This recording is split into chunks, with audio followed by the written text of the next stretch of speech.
Whatever stands in our way, we will defeat. All right, first, the good news. Game of Thrones Season 7, Episode 5, titled Eastwatch, is almost here. The bad news, this season is almost over. What, guys? Come on, are you... All right, let's stay calm and completely unemotional, Bran Stark style, as we channel exciting visions of what's to come for the rest of the season. Yay. Okay, The Hollywood Reporter's Josh Wigler has been all over Episode 4 Fallout all week long, and he's broken down what we learned about 3 key characters in the previous episode, The Spoils of War, and what these clues tell us about what may happen next. And if Bran were here right now, he'd say, warning, spoilers for Season 7 of Game of Thrones, up through Episode 4. Here we go. Get pumped.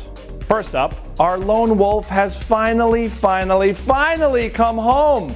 Arya Stark may have had a little trouble with the Winterfell bouncers, but now her hand's stamped and she has a Valyrian steel dagger. Yes! Littlefinger presented Bran with a dagger that almost killed the youngest still living Stark back in Season 1, but Bran passed the weapon along to his sister, someone who can definitely make use of it. Bottom line, according to Wigler, now that she has Valyrian steel, Arya is going to kill at least one White Walker before all is said and done.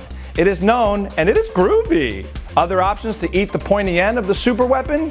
Wigler names Melisandre as a potential target, given her prophecy in Season 3 that the two will meet again. But since the Red Woman is currently headed to Volantis, a much closer option is Littlefinger himself.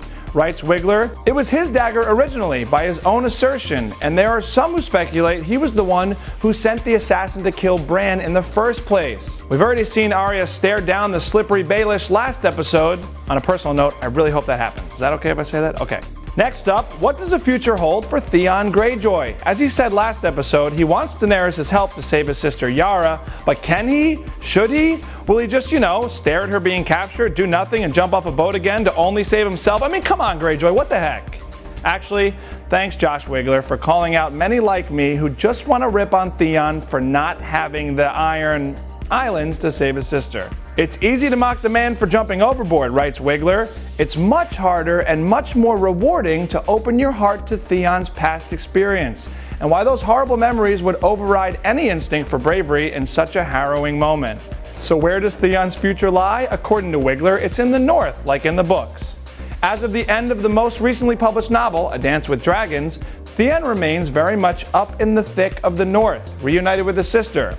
Somehow, someway, it feels like Theon's story is pointing him toward that same point in the books and could very possibly end up in that frozen region as well. With his sister would be nice, but Wigler wonders if, with only 9 episodes left in all of Game of Thrones, there's much story real estate for a Yara Greyjoy rescue operation, unless it's part of a grander scene in which Daenerys and her army invade King's Landing. If Dany's destiny pulls her north toward the Wall, however, it's harder to see. Okay, now the character you've all been waiting to talk about. What happened to the Kingslayer? Is Jaime Lannister dead? According to Wigler, wait for it, he's totally alive. Whew. Wigler writes, of course viewers haven't really seen the last of Jaime Lannister. There's no way Game of Thrones removes one of its longest standing characters from the board without one final scene with Tyrion, especially with the estranged brothers in such close proximity on the battlefield. Wigler goes further, asking, would Thrones really kill off Jaime in an episode in which he lacks a single scene with Cersei? And similarly, he concludes that it doesn't seem likely that Thrones would kill Cersei without one final scene with Jaime. In fact, many fans believe the twins will ultimately die together, or one at the other's hands or hand. Okay, so with that said, Wigler thinks this is quite likely a preview of how Jaime will die eventually, foolishly rushing into a dangerous situation with no regard for anything other than his sister's satisfaction. Wigler also writes how all this is a testament to the sad state of Jaime Lannister. As Nikolai Coster-Waldau previously told The Hollywood Reporter before the season began, he's addicted to this relationship.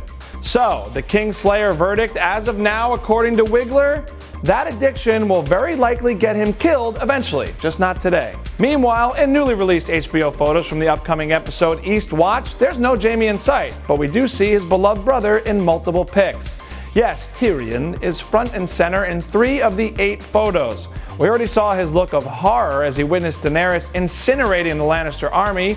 In the preview photos, writes Wigler, The nausea he feels over his queen's ruthless tactics is palpable. Okay guys, what do you expect to happen in Eastwatch? Make sure to head to thr.com/Game of Thrones for much more Wigler Westerosi coverage, including his full recap of Spoils of War, the showrunner's hints that Arya and Sansa's relationship could turn dark from here. Oh no, please no.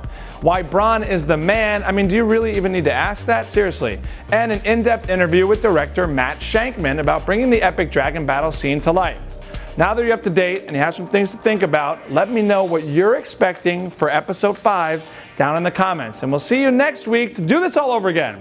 For the Hollywood Reporter News, I'm Paul Costabile. See you guys.